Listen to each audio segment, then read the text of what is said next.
আসসালামু আলাইকুম। আশা করি সকলেই ভালো আছো। আমিও ইনশাল্লাহ ভালো আছি। কথা বাড়াবো না, তোমাদের জন্য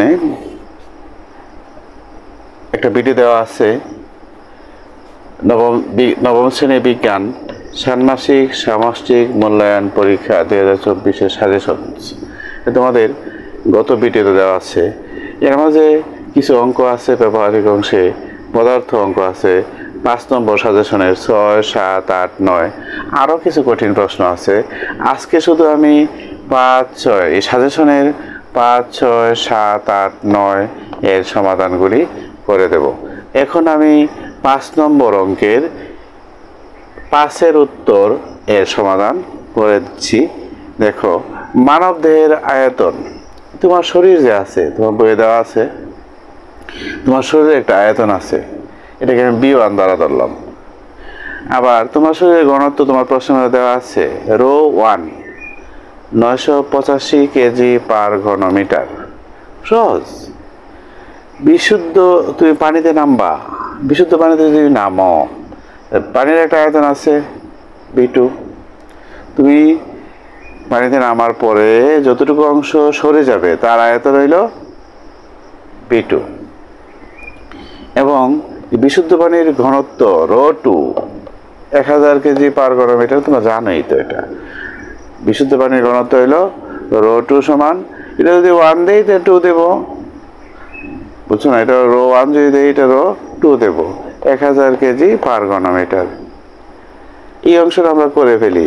প্রশ্ন করা হয়েছে বিশুদ্ধ পানিতে শরীরের ডুবন্ত অংশের শতকরা পরিমাণ কত শতাংশ। তুমি বিশুদ্ধ পানিতে, যেমন পুকুরে যদি নামো, নদীতে যদি নামো, তাহলে তোমার কতটুকু অংশ ডুবে থাকবে আর কতটুকু অংশ বেঁচে থাকবে তার শতকরা পরিমাণ আমরা বের করব। আর্কিমিডিসের সূত্র অনুসারে, এই সূত্রটা তোমার বইয়ে লেখা আছে।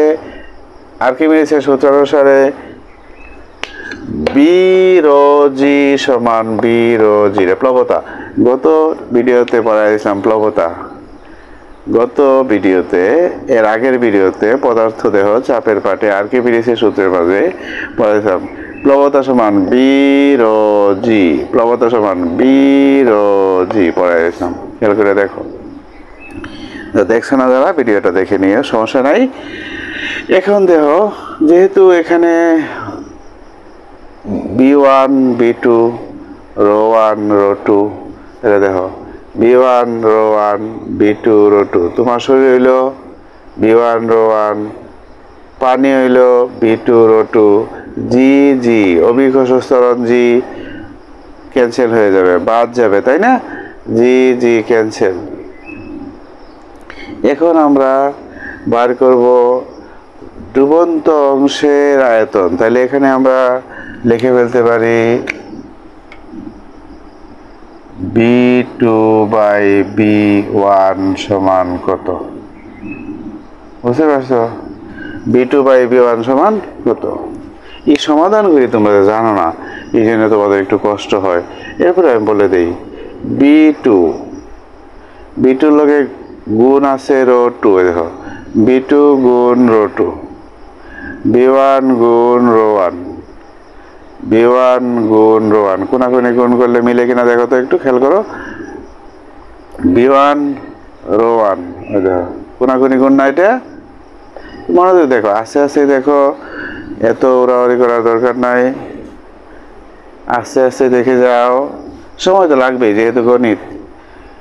আবার বলি B1 ρ1, দেখো B1 ρ1 হয়েছে নি, B2 ρ2 হয়েছে নি।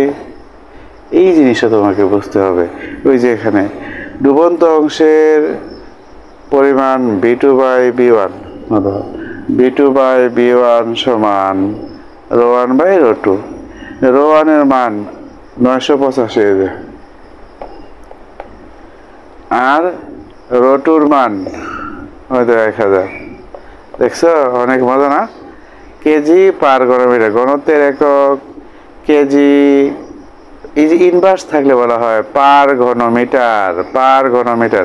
এটা এইভাবে লেখা যায়, যেভাবে কেজি এইভাবেও লেখা যায়। নিচ থেকে উপরে গেলে কি হয়? মাইনাস হয়। নিচ থেকে উপরে গেলে কি হয়? মাইনাস হয়। বুঝো, আস্তে আস্তে বুঝো। তো ভাগ করলে কত হবে? 0.985। এত অংশ ডুবে থাকবে, এত অংশ ডুবে থাকবে।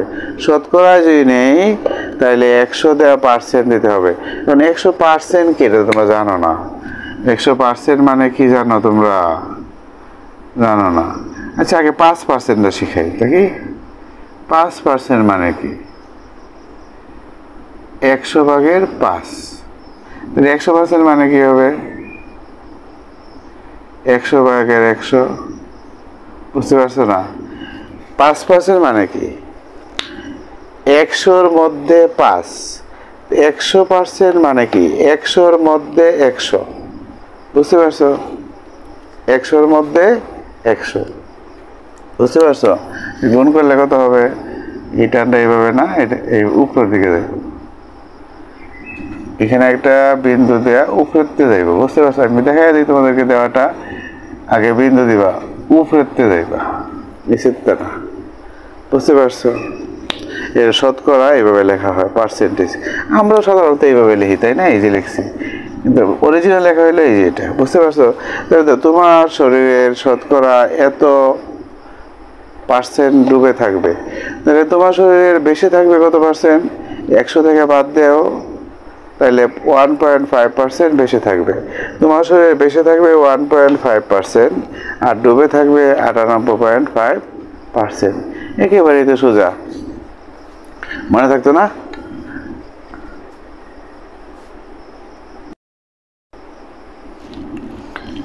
এখন দেখো, তোমাদের প্রশ্নে আরেকটা অংশ আছে। একটা অংশ হইল বিশুদ্ধ পানিতে তুমি যদি নামো তাহলে তোমার শরীরের কত অংশ বেশি থাকবে লিখে দিছিলাম। এখন দেখো, তুমি ডেড সিতে তুমি নামতে যদি পারতা, সাঁতার যদি কাটতে পারতা, ডেড সির পানির ঘনত্ব দেওয়া আছে। দেখো, ডেড সি এর তোমার শরীর কর্তৃক অপসারিত পানির আয়তন V3, আর ডেড সির ঘনত্ব তোমার প্রশ্ন দেওয়া আছে ρ3 সমান 1240 কেজি পার ঘন মিটার। বিশুদ্ধ পানিতে তুমি যদি গোসল করো তাইলে তোমার কত অংশ বাসে, কত অংশ ডুবে এখানে ছিল তোমরা দেখছো। এখন দেখো, ডেড সিতে ডুবন্ত অংশের শতকরা পরিমাণ বা বাসমান অংশের শতকরা পরিমাণ আমরা এখন বের করব। আগের মতোই দেখো, খুব মজার। দেখো, আর্কিমিডিসের সূত্র অনুসারে তোমার শরীরের সাথেই ওই ডেড সির সম্পর্ক। দেখো, আগে ছিল B1 ρ1 B2 ρ2, এখন হচ্ছে দেখো B1 ρ1 B3 ρ3। ওই যে এটার সাথে সম্পর্ক না? দেখো B3 ρ3। খুব মজা, জি কাটা যাইব, খুব মজা। তো আগের মতোই B3 ρ3 গুণ করলে দেখো এই অংশ হয়েছে না? আবার B1 ρ1 হইতে হয়েছে। দেখছো, মজা আছে না? কোনাকুনি গুণ করলে উপরের লাইনটা মিলে যায়, তাই না? এখন তোমার শরীরের ডুবন্ত অংশের পরিমাণ B3/B1, B3/B1। বুঝতে পারছো? আর বাসমান অংশের পরিমাণ হবে B1/B3। যাই, সেদিকে আমরা যাবো না, কঠিন হয়ে যাবে। B3/B1। এখন দেখো, মান বসাই দিলাম। তোমার শরীরের ঘনত্ব কত ছিল? 985। ρ1 সমান 985 কেজি পার ঘন মিটার। ρ3 মানে ডেড সির পানির ঘনত্ব 1240 কেজি পার ঘন মিটার। ঘনত্বের একক কেজি পার ঘন মিটার। ঘনত্বের একক কেজি পার ঘন মিটার। খেয়াল রাখবা এগুলি। এরপরে কেজি কাটা, এটা কাটা গেল, তাই না? এখন এটার ক্যালকুলেটরে ভাগ করলে হবে 0.794। ওই যে শতকরায় নিলে, শতকরা মানে কি? শতকরা মানে হইলো 100% মানে হইলো 1। 100% মানে কত? 1। ওই দেখো, 100% মানে কি আবার বোঝাই দে। এইটা হইলো 100-র মাঝে 100। এইটার নামই তো পার্সেন্ট। পার্সেন্ট মানে কত? 100। 100 ভাগ করলে কত হয়? 1 হয়। বুঝতে পারছো না? 100 ভাগ করলে কত হয়? 1 হয়। 1 তো গুণ সব জায়গাতে আছে। এখন এটাতে 100 গুণ করলে পার্সেন্ট তো আছেই।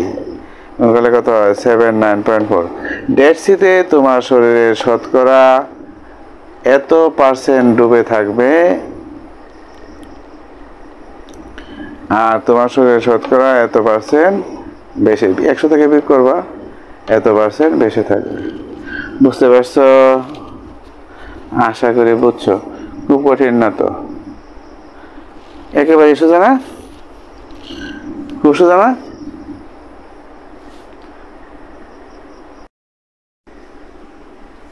তারপর দেখো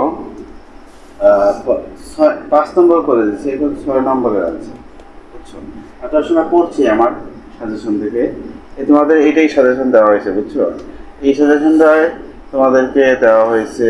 এখানে বেশ কয়েকটা পৃষ্ঠা সাজেশন আছে, আমি তোমাকে দেখাই দিই। নেক্সট ভিডিওটা তোমরা দেখবা। এই যে এই সাজেশনগুলো তোমাদেরকে দেওয়া হয়েছে।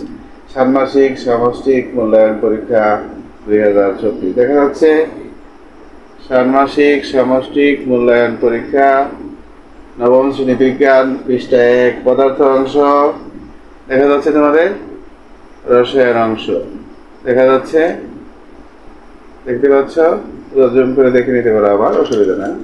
এরপরে দেখো পৃষ্ঠা 2-এ, জুম করে দেখে নিতে পারো, সমস্যা নাই। আর জুম করে দেখে নিতে পারো। আর দেখো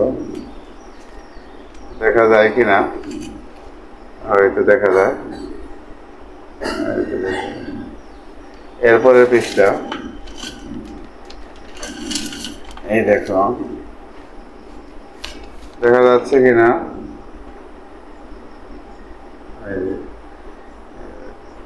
নিউটনের প্রথম সূত্রের সাহায্যে স্থিতি জড়তা, প্রতিজড়তা চিত্র এটা দেওয়া আছে, গত ভিডিওতে দেওয়া আছে, সবটাই সুন্দর করে দেওয়া আছে, তোমরা দেখে নিবা। এখন আমরা করতেছি এই অঙ্কটা। একটি কাঠের স্টেজের সর্বোচ্চ বলের মান 5000 নিউটন, দেখা লেখা আছে। সর্বোচ্চ বলের মান কত? 5000 নিউটন। স্টেজে যে লোকগুলো উঠেছিল তাদের মোট বল 800 কেজি। স্টেজটি ভেঙে যাবে কি না গাণিতিকভাবে ব্যাখ্যা করো। বুঝতে পারছো? এই অঙ্কটা আমরা এখন করতেছি। আমরা দেখলাম একেবারে সোজা, খেয়াল করো। কাঠের খেয়াল লিখবা, মানে এখানে লিখবো, অসুবিধা নেই। কাঠের স্টেজের সর্বোচ্চ বল বা ধারণ ক্ষমতা F1 যা লিখি আমরা 5000 নিউটন। বলের একক কি? নিউটন। স্টেজে যে লোকগুলো উঠেছিল তাদের মোট বল M দ্বারা লিখি 800 কেজি। মানুষগুলোর ওজন বা বল উপর নিচ হইলে এটা এই ওজনটাকে বল বলা হয়। উপর নিচ, মানুষগুলো তো এখানে বলছি, চাপটা নিচ দিকে হবে না, এই জন্য এটাকে বলা হয় এমজি বলা হয়।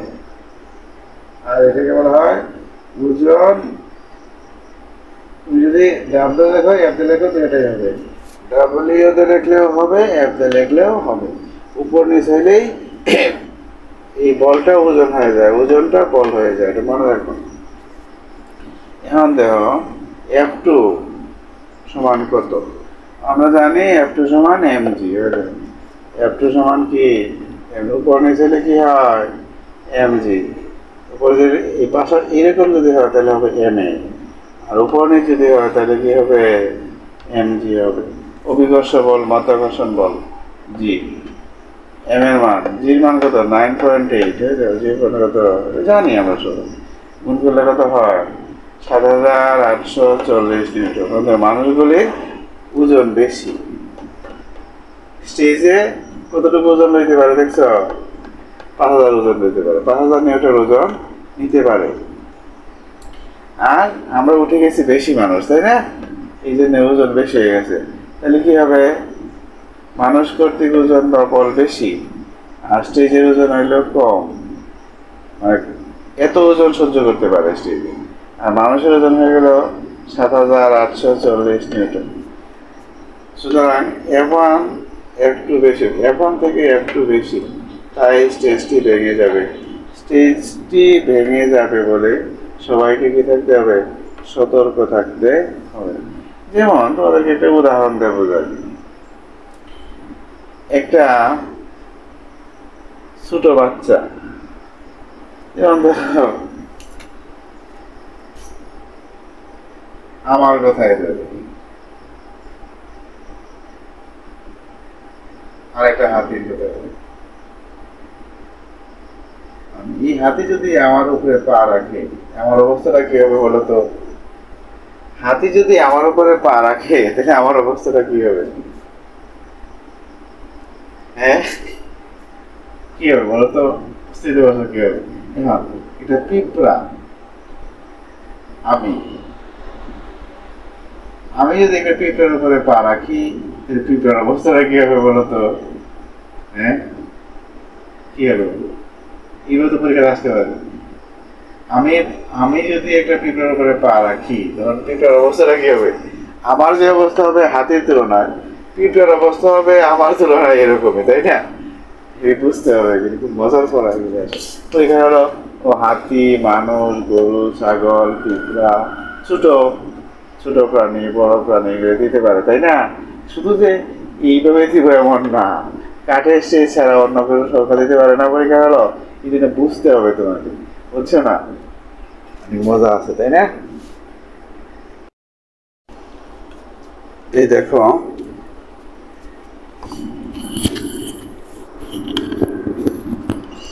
দেখো, তোমাদের দুটি, খেয়াল করো, দুটি গোলকের ভর যথাক্রমে 40 কেজি, 15 কেজি। তাদের কেন্দ্রদ্বয়ের মধ্যবর্তী দূরত্ব 10 সেন্টিমিটার। গোলকদ্বয়ের মধ্যবর্তী আকর্ষণ বল কত হবে?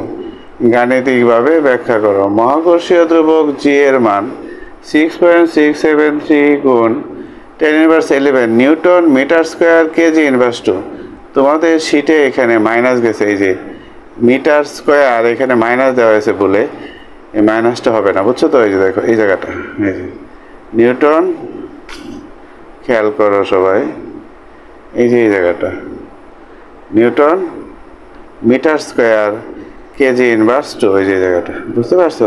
এখানে মাইনাস দেওয়া গেছে বলে এই যে জায়গাটা প্লাস হবে, বুঝছো না? Newton metre square kg inverse two. তো আমরা চিত্র এঁকে দিচ্ছি তোমাদের বোঝার সুবিধার্থে। 7 নম্বর অঙ্ক তোমার সাজেশনের। আসলে এত বড় বড় অঙ্কগুলিতে লেখা যায় না এখানে, এই জন্যে আসলে সাজেশন আকারে দিয়ে আলোইছি সুবিধার জন্যে। তোমাদেরও সুবিধা, আমারও সুবিধা, লেখা যায় না এগুলি, বুঝছো? যে দুইটা গুলো, একটার ভর হইল 40 কেজি, আরেকটার ভর হইল 15 কেজি। কেন্দ্র থেকে মধ্যবর্তী দূরত্ব, মনে রাখতে হবে। পরীক্ষার হলো কিন্তু বলতে পারে, এখানে বলতে পারে এখানে দূরত্ব ব্যাস বলতে পারে, ব্যাস বা ব্যাসার্ধ বলতে পারে, এখানে ব্যাস বা ব্যাসার্ধ বলতে পারে। ইন্ন 10 থাকলে এটা লগে যোগ করা লাগবে, এটা লগে যোগ করা লাগবে। কেন্দ্র থেকে বলে দিছে তো আর সমস্যা নাই। কেন্দ্র থেকে বলে দেওয়ার কারণে, আর যদি বলতো কেন্দ্র থেকে না পৃষ্ঠ থেকে, তাইলে কিন্তু কঠিন হয়ে গেল, হইলে, বুঝছো? তো এখানে ব্যাস যদি থাকতো, মনে করো 10 সেন্টিমিটার ব্যাস, তাহলে এরকম 5 হইলে, এখানে মনে করো 12 সেন্টিমিটার ব্যাস, তাহলে এখানে রইলে কত? 6 সেন্টিমিটার ব্যাসার্ধ। 6, 10 আর 5 এটি যোগ করে লওয়া লাগবে, বুঝছো তো? ওই তো সেদিকে যাচ্ছি না, তারা দিতে পারে, তো যারা প্রশ্ন করে তারা দিতে পারে। ব্যাস যদি বলে 12, তাহলে এইটুকু হবে কত? 6। ব্যাস যদি বলে 10, এখান থেকে এই পর্যন্ত 10 বলে ব্যাস, তাহলে ব্যাসার্ধ কত হবে? 5।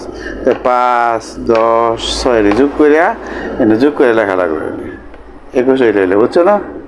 তারা বলছে কেন্দ্র থেকে দূরত্ব, কেন্দ্র হইলে এই যেটা, কেন্দ্র হইলে এটা। এখানে যে দিছে না, আমি তোমাদেরকে বলে দিলাম আর কি, মনে রাখবা।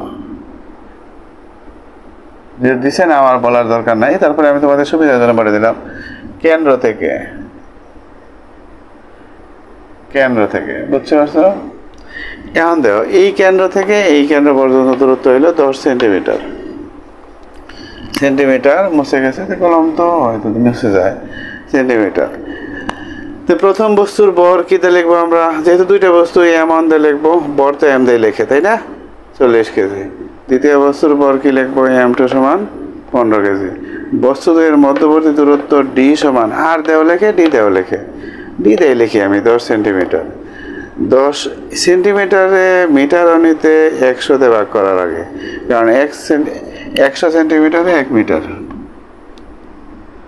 সবই তো জানা লাগে, তোমাদের তো কম জানা, এলে একটু সমস্যা। সূত্র লিখে দিলাম, 100 সেন্টিমিটারে কত? 1 মিটার। এই জন্যে 100 ভাগ করা লাগে, ভাগ করলে কত? 0.1 মিটার। আকর্ষণ বল কি দিয়ে লেখে? F দিয়ে লেখে। হয় মহাকর্ষীয় ধ্রুবক g এর মান, এটা মহস্ত করবা 6.67, অবজেক্টিভেও থাকবো বা এমনিতে যে কেউ প্রশ্ন করতে পারে স্যাররা ব্যবহারিক পরীক্ষায়।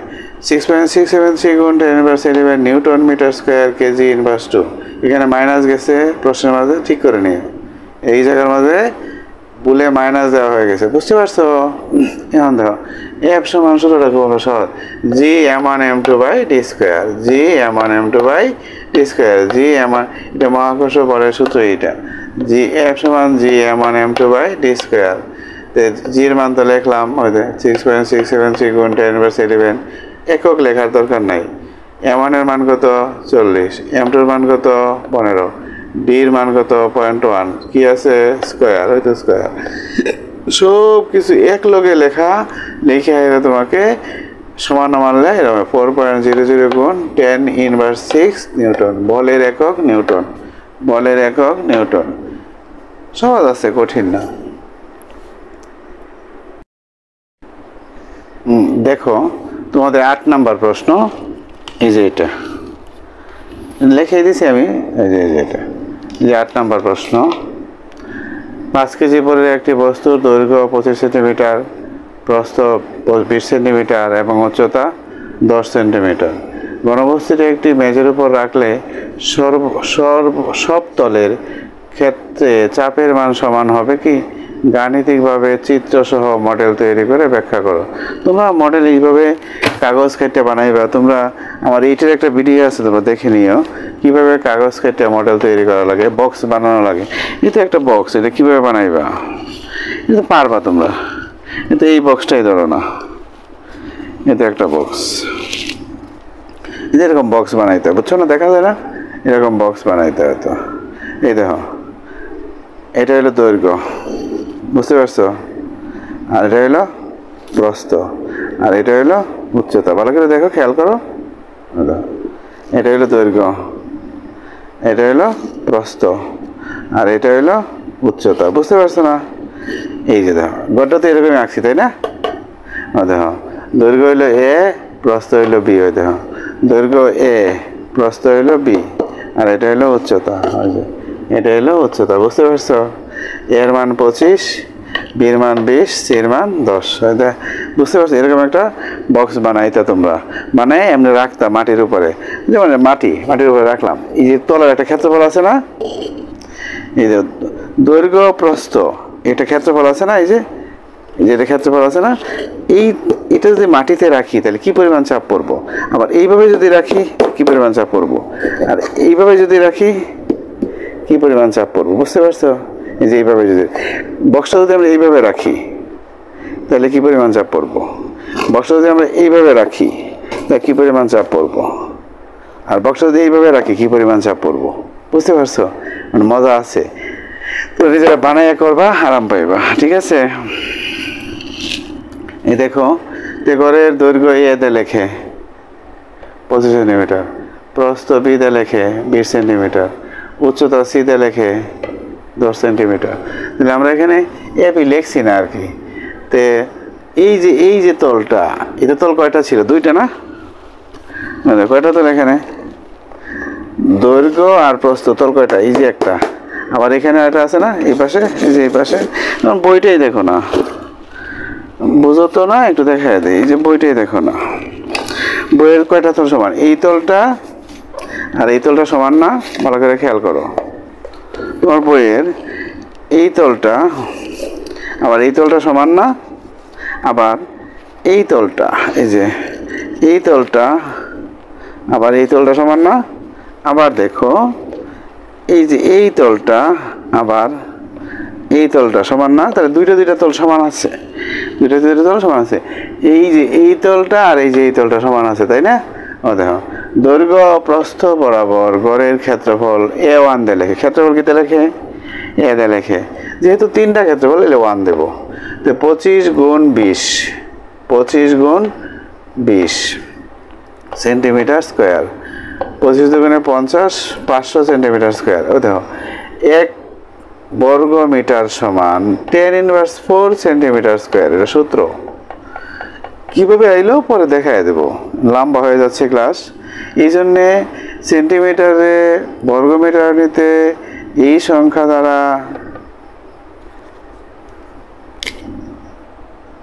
এটা মাইনাস না, এটা মাইনাস না, মাইনাস হবে এইখানে। এটা কীভাবে মাইনাসটা এটা দেখাই দিলে যাও। সেন্টিমিটার স্কোয়ারে বর্গমিটার স্কোয়ারে নিতে ভাগ করা লাগে এইটা দ্বারা। এরপরে উপরেরটা নিচেরটা উপরে গিয়া মাইনাস হবে।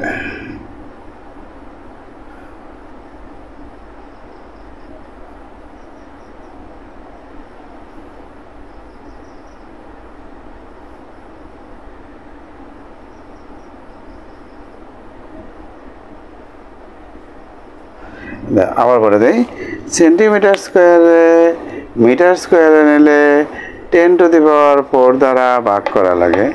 আর নিচের সূচকের নিয়ম অনুসারে নিচের রাশি উপরে গেলে পাওয়ারটা কি হয়? মাইনাস হয়। তোমরা তো জানো, এটা পড়ছো, তো জানোই, পড়ছো না? এটা পড়ছো তো। এরপরে দেখো, অতএব দৈর্ঘ্য প্রস্থ বরাবর তলের উপর আয়তাকার ঘনবস্তুর চাপ। চাপ সমান কি?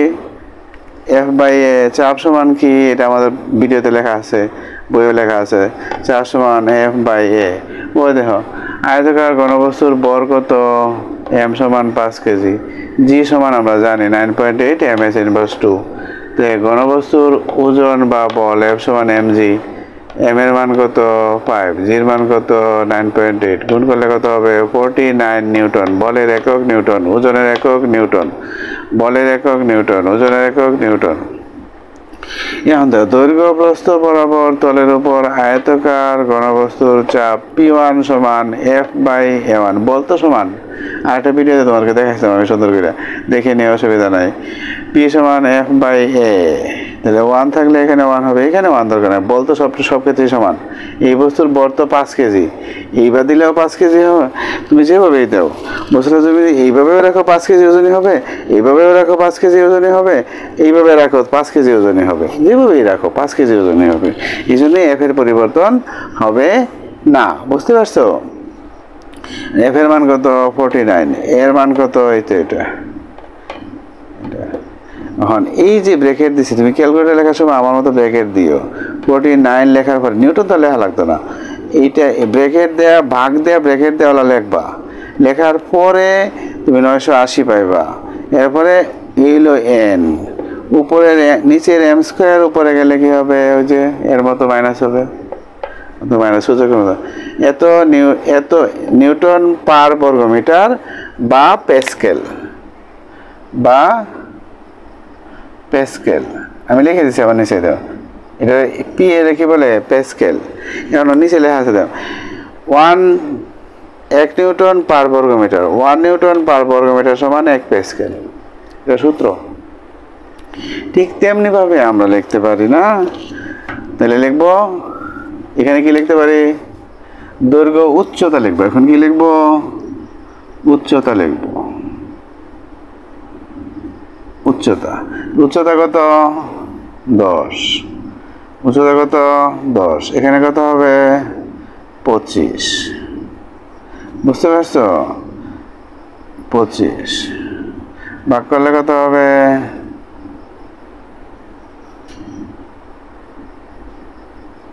250। এত হবে। দৈর্ঘ্য উচ্চতা বরাবর এখানে কি লিখবো? খালি উচ্চতাটা পাল্টাই দিলাম, অত শেষ করে সহজই তো। উচ্চতা তলের উপর ক্ষেত্রফল। তো এখানে আমরা কি লিখবো? A2 লিখবো। কি লিখবো? A2 লিখবো। এখানে কি লিখবো? P2 লিখবো। এখানে কি লিখবো? A2 লিখবো। এটা তো ঠিকই আছে। মানে লিখবো কত, 250, ঠিক আছে না? এখন হিসাব কত হবে, হিসাবটা তোমরা করে লিখবা, ঠিক আছে? হিসাব হইল 1960। 1900 তোমরা লিখবা, কিভাবে দেখাই দেবো? আচ্ছা দেখাই দে, দেখা যায় তোমাদের, আমি লিখতেছি দেখো, 49 দেখা যায়নি? আচ্ছা আমি দেখি, দেখা যায়, দেখা যায়। আচ্ছা আমি লিখি, ও দেখা যায় 49 দেখা যায়, ভাগ দেখা যায় না, ব্র্যাকেট দেখা যায় না, দেখো তো দেখা যায়। এরপরে 250, 250 দেখা যায় না, 250 দেখা যায়, গুণ দেখা যায় না, দেখা যায়, গুণ 10। এই যে পাওয়ার, এই যে এই যে এই যে এই যে ওই যে আঙুল দেখা যায় না, এই যে এই যে এই যে যে টুপির মতো, এই যে নদী বাইরে টুপির মতো চিহ্ন আছে, ওই দেখো টুপির মতো চিহ্ন আছে না, দেখা যায় না, দেখা যায় না। পরে মাইনাস পাওয়ার কত, মাইনাস দিবা, ওই যে মাইনাস দিছি 4, এরপরে ব্র্যাকেট দিবা, এরপরে সমান দিবা, দেখবো পল্টায় করবো। পরে সাইন্টিফিক আছে, আমি নর্মাল নিয়ে যাই, 1 2 3 দেখা যায়নি তোমাদের, নর্মাল 3 সাইন্টিফিক 2, ও 3 2 দিয়ে মারলেই হবে, 3 2 হয়েছে, দেখা যায় না, 3 2 মারলেই 1960, 1960 আছে, 1960, বুঝতে পারছো? দেখবা বারে বারে দেখবা, 1960,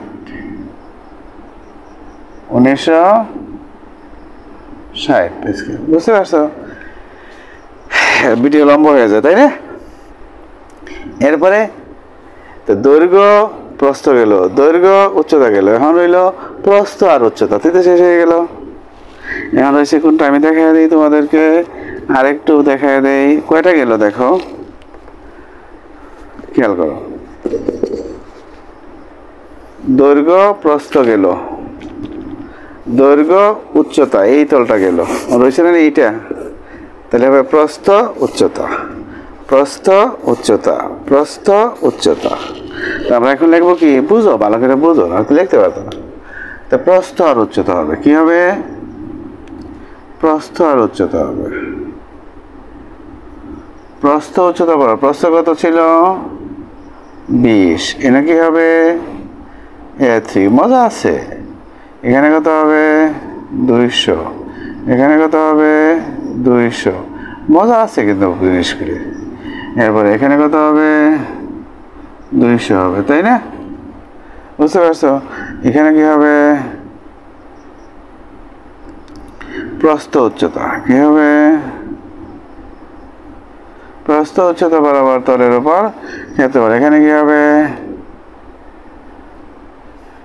P3, এখানে কি হবে A3, এখানে কি হবে 0 হবে, সহজই তো। এবার ফলটা কত হবে, আবার দেখাই দিই তোমাদেরকে ফলটা, দেখো একটা লেখার মধ্যে অনেক লেখা লিখতে পারছি, তাই না? আবার তোমাদেরকে দেখাই দেই হিসাবটা, ওই দেখো 49,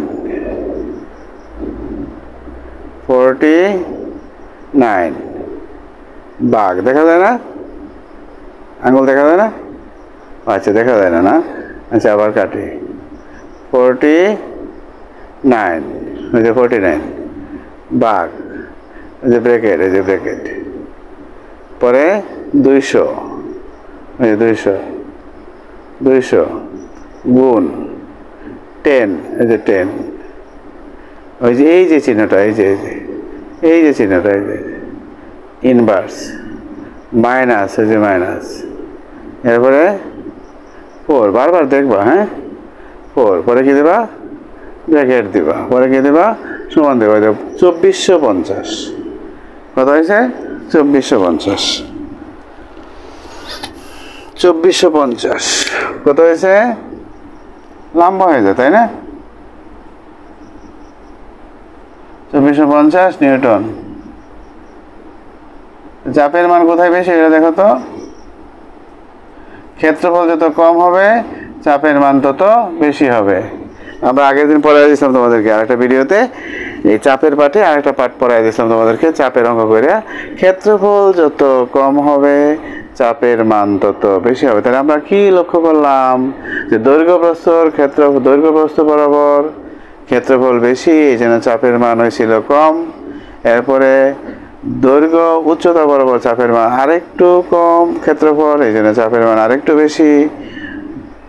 প্রস্থ ও উচ্চতা বরাবর যে ক্ষেত্রফল আছে সেটা আরেকটু কম, এই জন্যে চাপের মান সবচেয়ে বেশি। প্রস্থ উচ্চতা বরাবর তলের উপর আয়তাকার ঘনবস্তুর চাপ সবচেয়ে বেশি। এই ব্যাখ্যাগুলি আমরা করব। একেরই তো সোজা। অনেক লম্বা হয়ে গেছে ভিডিওটা, আরেকটা অঙ্ক অন্য ভিডিওতে করে দেব। অনেক লম্বা হয়ে গেছে, ভালো করে চর্চা করো। দুইটা ভিডিও পাশাপাশি তোমরা ভালো করে দেখে নিবা, আগে ডাকগুলি লিখে নিবা। আগের ভিডিও ডাকগুলি লিখে নিবা, তখন অঙ্কগুলি করতে সহজ হবে। সবাই ভালো থাকো, পরীক্ষায় ভালো করো, বাবা মায়ের মুখ উজ্জ্বল করো, নিজের জীবন প্রতিষ্ঠিত করো। নামাজ পড়বা, রোজা রাখবা, নামাজ পড়বা, স্যারের জন্য দোয়া করবা, বাবা মার জন্য দোয়া করবা। ভালো থাকো, আল্লাহ হাফেজ।